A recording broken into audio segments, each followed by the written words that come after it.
Hey guys, it's Bud Elliott. Welcome back to the Cover 3 College Ball Podcast. This is our Around the Clock series with 24/7 Sports. And man, I'm happy to be joined here by Brendan Sonnone of Knowles 24/7. Brendan, what's going on, dude? Bud, how's it going?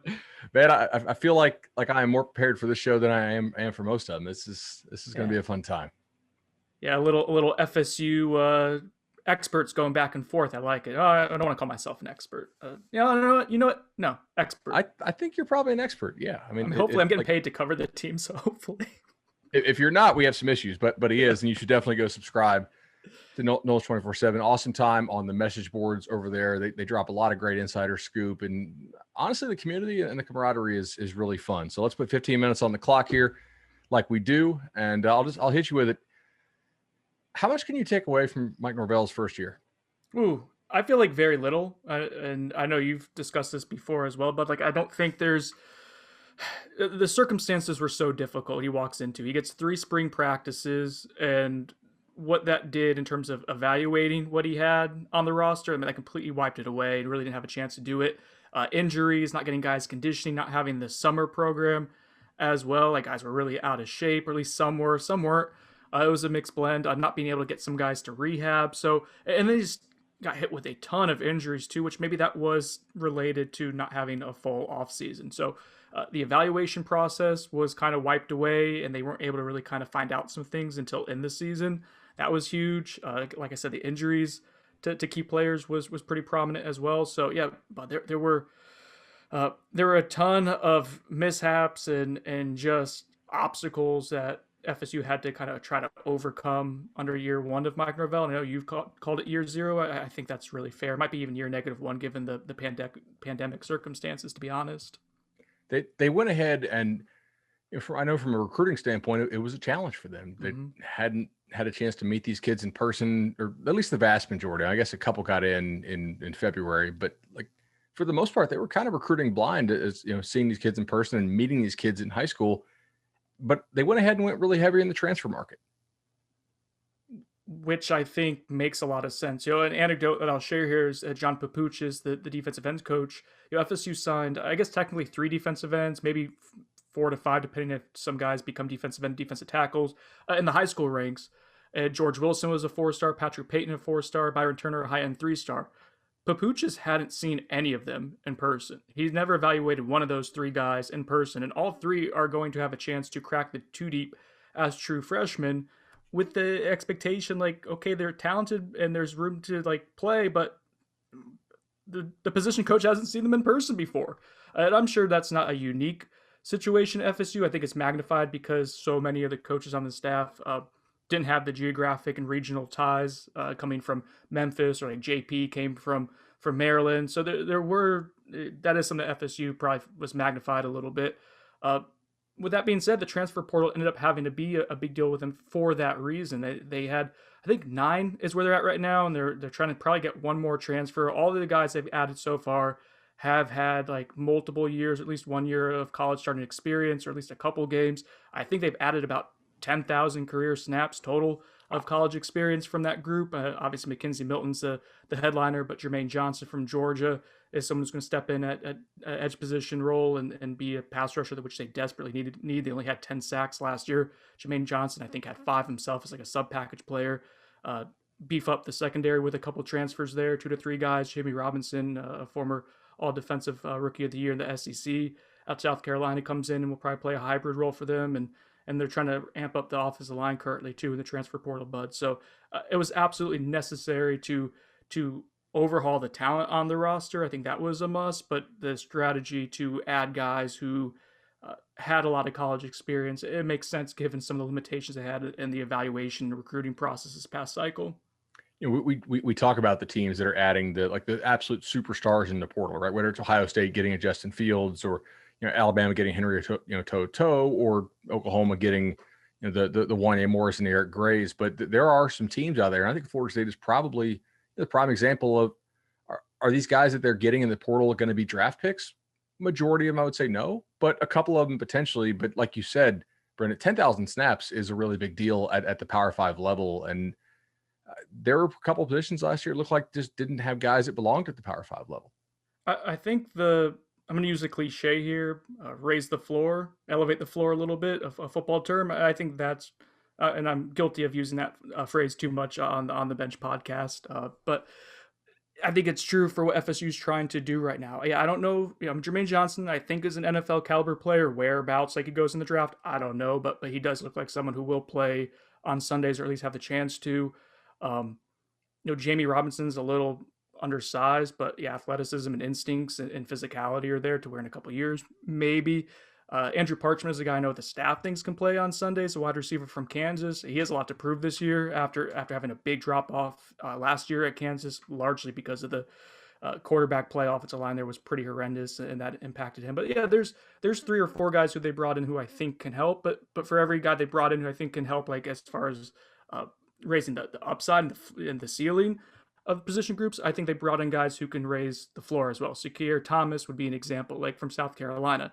He's played 5 years at South Carolina. He's never been dominant, but he's had good experience all the way through. Does he have NFL tools?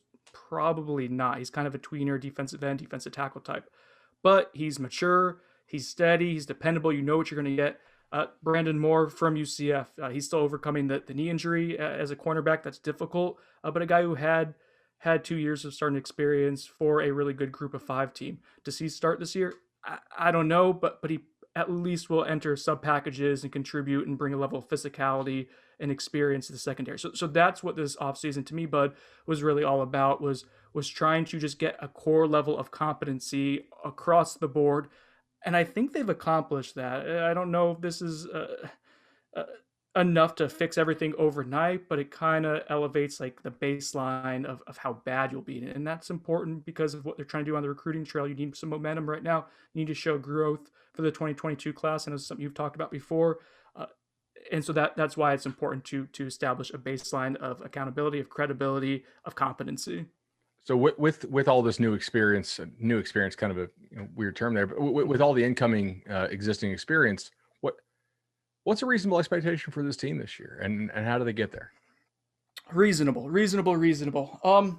So I think let me ask you this: do you think 6 wins would be a sweet spot for them on the recruiting trail? Like that would be something that you can sell, right? 6 wins, being 6-6, going into a bowl game would be improvement. It would be solid. Would be a positive season. Would you agree with that? I mean, they'd be doubling their wins from last year. This was realistically, this was a 3-9 level team last year, right? Mm-hmm. Like the 3 games they didn't play were Virginia, Clemson, and Florida. Yeah, they were going to get smoked in 2 of those, and probably would have lost to Virginia as well, which would have made it 3-9, right? So, if they double their win total, I think that combined with, we know for a fact so many of these schools are only taking a couple high school kids this year. Florida State plans to go pretty heavy high school after going heavy portal. They could capitalize on a market inefficiency if they can get to 6. Mm-hmm. How do they get there, though? Because the schedule is not easy. The schedule is not easy, and I'm going to pull it up here real quick while we're talking. But so I think 6 wins is the sweet spot of like what it has to be to sell this 2022 class, which again, well documented, is pretty good. Getting to 6 wins, I don't think is impossible. I don't think it's necessarily even all that difficult. I think it's more unlikely than likely. Like I think they're probably like a 5-win team. Is kind of what I think right now. So the key is going to be the early part of the season, Bud. They open up against Notre Dame. Notre Dame does replace a lot on offense. Quarterback Ian Book, 3 guys were drafted on the offensive line there. So that's going to be like, okay, maybe they're working out kinks. Maybe you kind of catch them sleeping a little bit. I still think Notre Dame is favored for a reason going into that game, but that's winnable. If you get some momentum, if you do something you haven't done since 2016 and win a season opener, then all of a sudden, like you look at that schedule and be like, okay, Jacksonville State, winnable. At Wake Forest, if you're beating Notre Dame, presumably you can probably hang with Wake Forest on the road. Same thing goes for Louisville at home, Syracuse at home, and then at UNC, I think that'd be a tough game, even though they beat UNC last year. So I think there's 1, 2, 3, 4 like fairly winnable games in the top 6 before the bye week. Maybe let's say they get close to 3 there, and then they get UMass coming off the bye week. Let's say that's a win. So let's say they are at 4 conservatively. Well, then they have to beat Clemson, NC State, Miami, Boston College, Florida. So you have to get 2 wins in that. That's where it gets tough, right? I think maybe at Boston College would be the most winnable of those, but I don't know. None of those seem necessarily super easy, and I think FSU might be underdogs in almost all those games. Which, yeah, I mean, that is a pretty good illustration of the challenge. if they meet expectations, or if they exceed expectations, right? Like Hmm. the path to 7 wins in your mind, is that McKenzie Milton just Oh yeah, I coming mean back? he's the variable in the wild card. I think as much as any singular player, him and Jermaine Johnson. I think both of those guys are pretty key. But quarterback touching the ball every single play of McKenzie Milton is even 80 to 90% of what he was in his final 2 years at UCF. I think the steadying force that is for the entire offense to have that confidence in its quarterback. The last time this roster felt uh, inherently confident with its quarterback that it was going to make a special play or do something to lead the unit and elevate people around him consistently was what, probably 2014. Jameis Winston was the last time that they had that. I'm not comparing the two, but McKenzie Milton does have the potential to have that calming influence and make some special things happen if he's healthy, if he shakes the rust off from not playing in a year and a half. And I think he, at the end of the spring, Bud, like he showed some signs of it. He certainly ended the spring, the last two practices, much better than he started it and got comfortable. We'll see what he does, with the full off season now and how he kind of fits in with the rest of the team dynamic in terms of like, does the offensive line add another guy to be a little bit more competent and help protect him, which is going to be essential. Do they have enough juice at wide receiver to really take advantage of him putting them in good spots as an accurate passer? These are things that are very much so TBD, but I think without McKenzie Milton playing up to, again, that 80 to 90% threshold of what he was pre-injury, 7 wins seems really hard for. I don't know how you achieve that unless Jordan Travis just shows tremendous growth as a passer and stays healthy all season, and maybe that happens. But history would say that that's unlikely for him to make that big of a jump from first year as a starter to second year. He still has a lot of room to grow as a passer. J. Trav does. Speaking of Jordan Travis, last year, I think in part due to Blackman, probably in part to the offensive line too, they struggled in the drop back game. When they went to Jordan Travis, he looked at times like the most dynamic athlete they had on the field on offense, and it kind of erased some of the offensive line woes. What do you see his role in this offense being? I think you have to play him a good deal. We've been trying to, like, we'll talk about this as staff at Knowles 24/7 a lot, like what that looks like, and it's hard to tell because Norvell hasn't quite, to my knowledge, at least during his time at Memphis, had a player like Jordan Travis, like where he'll get the wildcat going with running backs. We saw it with Jay Sean Corbin last year. He did it with like Patrick Taylor and Kenny Gainwell while at Memphis and do short yardage stuff. But someone who can be that gadget like like 3 or 4 role type of thing. I don't know. I think that's what Jordan Travis could be though. I think you do find packages like a series or two for him a game at quarterback because what he does to stress defenses out with his legs. And he legitimately has gotten better as a passer. He has shown growth from where he was 2 years ago, definitely, even last year to the spring, much, much better. He is moving in the right direction to where he can put pressure on defenses with his arm, but more importantly, like you said, Bud, his legs. He's a dynamic athlete. I don't think you want to take a ton of snaps away, though, from McKenzie Milton if that's ultimately your guy. You don't want to get him out of a rhythm. So, again, one series or so a game for J. Trav at quarterback, that makes sense. But remember early on last year against Miami, they had a few different packages for Jordan Travis where he was in the slot and they moved him into running back. And it had some mixed results. Like they moved down the field that first drive, kicked a field goal, and then they tried to do a reverse to him later on against Miami. I think it may have been in the second quarter, and it ended poorly with him getting hit and having a fumble or interception. I can't remember which. And so you just have to be careful of like how often, how tricky you're getting. But you do have to get Jordan Travis on the field because he is that special type of athlete. Offensively, last year they really didn't have that many difference makers. Certainly, defensively, at least athletically, it looked like they did, but the results didn't match up. If this defense, obviously, if they're going to get back to a bowl game this year, the defense has to get better. In your mind, what are the most likely areas that will get better on the defense, aside from obviously Jermaine Johnson, who looked immediately different, as soon as he got there for spring?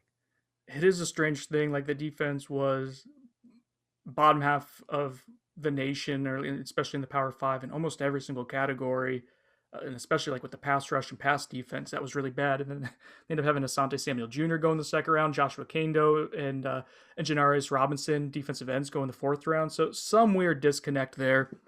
And I started kind of digging into some of the numbers, Bud, where they were really, really bad last year, specifically situationally, was getting pass rush pressure on passing downs. And it's weird. It's like it just, to me, it just showed that like they were as effective or ineffective getting to the quarterback on standard downs or likely run pass mix downs as they were on passing downs. And that's a time when a defense should be able to use a cliche here, pin its ears back and get to the quarterback and have more success when the quarterback's in a non-advantageous situation. And they didn't do that. To me, that signified, and we could talk about whether it's scheme, guys being put in the right space or having comfort in the scheme, but if your pass rushers aren't winning one-on-one battles on passing situations, you're then forced to blitz. And FSU was awful when it blitzed. I think it was one of the worst teams in the country in terms of pass rating allowed when it did blitz. So you can't generate pressure with 4, right? And you can't blitz successfully. What schematically can you do at that point? So that does kind of stick with the defensive line. We mentioned Jermaine Johnson. Like, they have to get better there with the pass rush. I think he at least has more bend and juice off the edge as a pass rusher. Keir Thomas, I don't think is super twitchy on the edge. You can kick him inside and passing down situations. I think that helps out a little bit. And then you're still like waiting for one more guy to step up there. I do think the secondary will be better. They had a lot of injuries last year. Hampson Nazardine was someone they missed for almost the entire season. Asante Samuel ends up leaving a couple games left in the season as the season kind of wore on. They end up spending a ton of allocating a ton of scholarships in the secondary to try to upgrade those positions. So at safety, like Jamie Robinson, I think he gives you, again, a core level of competency. Brandon Moore, at the very least, helps with depth. Kevin Knowles is a true freshman who came in the spring. It looks like someone who will help as a rotational piece. And then you're just obviously hoping that, say, like a Travis Jay who returns or Jerrion Jones who was dinged up last year, that those guys, in addition to like a steady Jarvis Brownlee, kind of take the next step with more experience. And they all had like decent flashes and actually showed some signs late in the year, especially against Duke, like of being guys who can help you out. And then the linebacker group, but I don't know if that's going to get markedly better. That's the one that I think of any position group has to make a jump because it was just so abysmal last year. They were playing a true freshman in Steven Dix far earlier than he was probably ready to, and they're hoping that investment of reps helps out. We'll see. I think he showed some signs in the spring, but they still lack this like overall athleticism and coverage ability at linebacker other than Amari Gaynor. We'll see if that's a position that can get better. It's one that has to. I'm skeptical until I see it consistently on the field, though. So our time has run out. I want to kick into overtime real quickly. You mentioned so many good names there who Recruit Nicks would know. Obviously, subscribers of Noles 24/7 would know. And I know you've written about this a little bit, so I want to pick your brain on it. With how many teams on the schedule run the spread? I mean, Louisville's a spread team. Syracuse is a spread team. Wake Forest is spread. Miami's running the spread. UNC is a wide open spread. Clemson is spread. Hell, Boston College now is basically a spread, whereas under Steve Adazio, they were not. Florida, it's hard not to say Dan Mullen runs a spread offense. I forget who I meant. NC State is a little more traditional, I guess. But, I mean, pretty much everybody on your schedule is running a spread now. I know they played around with a little more of that 5 DB defense last year towards the end of the season. You see that continuing? Oh, yeah, for sure. I think they're going full nickel, or at least, I don't know about exclusively, but pretty darn close to it. In the spring, Jamie Robinson, who, again, is more of that hybrid safety cornerback type. A year ago, Bud, they wanted like a hybrid linebacker safety in that role, and they put Amari Gaynor in it, Kalen DeLoach, both fast coverage linebackers. But by the end of the year, they transitioned it to be more of a safety cornerback hybrid. And in the spring, so we saw Jamie Robinson in that role almost exclusively. Kevin Knowles, who is more of just a straight up nickel cornerback. Yeah, kind of, you think about the old like 1990s like way NFL teams, when that version of a nickel wasn't the big nickel, wasn't a hybrid spot. It was just a 5'10", 5'9", quick, twitchy little guy who can guard the slot and guard in space. That's what Kevin Knowles is. So they experimented with that a ton in the spring, and I think the allocation of scholarships, like I mentioned earlier, they added 2 to 3 grad transfer type of guys, transfer types in the secondary, and then I think they added, was it 4 or 5 freshmen as a secondary. So yeah, clearly they are expecting to utilize more defensive backs than they did a year ago, and given that position group had a lot of struggles and injuries, I think they want to make sure they weren't ever shorthanded. Again, there were times last year they were running nickel, but with just 3 healthy scholarship defensive backs on the roster or cornerbacks on the roster, like they were thin. So they're definitely going to that more often. I think Mike Norvell realized last year that the AACC was going to be, when you're at Memphis, there's a lot of spread teams in the AAC. but there's also Navy, and there's teams that run like more power concepts too. And there's such a smorgasbord of different styles in the AAC compared to the ACC. Like you said, I think your observation is correct. Everyone's at least some variation of the spread for the most part. So they are countering that by trying to get faster in the secondary and faster with that, that hybrid spot. And uh, I think that's the right way to go. That's something that Jimbo Fisher had a ton of success with at Florida State and in the ACC, and I think that's probably the route to go for Mike Norvell and Adam Fuller as well. Brennan, I don't know if it was your goal, but I think you kind of have me convinced to be a little more positive on this team. I mean, like they bring in all this experience and having actually a year where they can practice together and have a real off season together. It's not a COVID off season. I could see them returning to a bowl. Like we're not projecting anything absolutely insane here, even though it is a very difficult schedule. This has been really informative. Guys, if you want more on Florida State, subscribe to Knowles 24/7. Message boards are great. You get Sonnone, you get Nee, you get Newberg, even Zach Blostein. Brett, where can they follow you on Twitter? At B Sonnone, Bsonnone. All right, guys, this has been the Round the Clock series on the Cover 3 College Ball podcast. Appreciate it.